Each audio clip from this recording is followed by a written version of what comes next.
pasine namo pasinayo.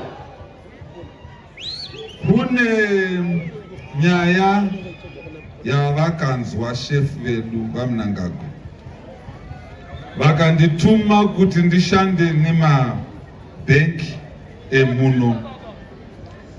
Kune masasa park stands avakaona manewspaper Oyo.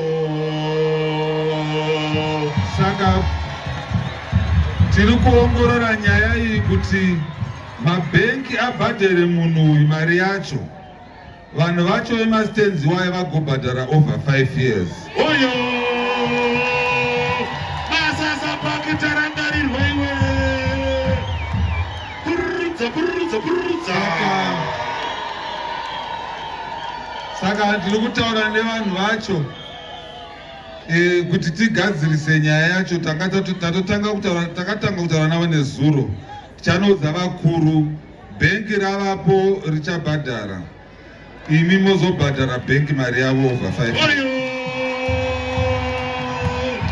Iwe. Rozodei. Pane vamwe vakontribhutawo zvakare vauya kuno. Tinoda kutenda mukoma Scott vabetsera zvakare vachibetsera mukuru wavo. Mawana zvokudya, tinoda kutenda mukoma Scott.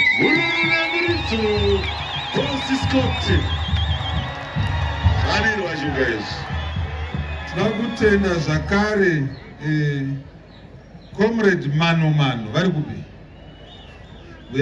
Comrade Mano vapa makompyuta 5 ari apo kuzone 5. Oyo.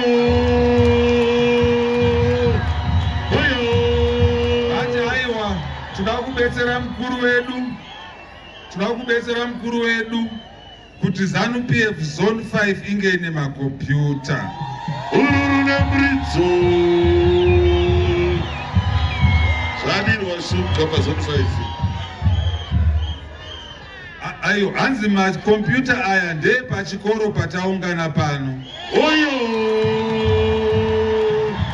Eshenze yangu maiye. Zvikanzi naTungwarara, mfano wangu, abva ati jurahoro riri pana pacharigadzira rigadzirike. Oyo. Zvadirwa shuka.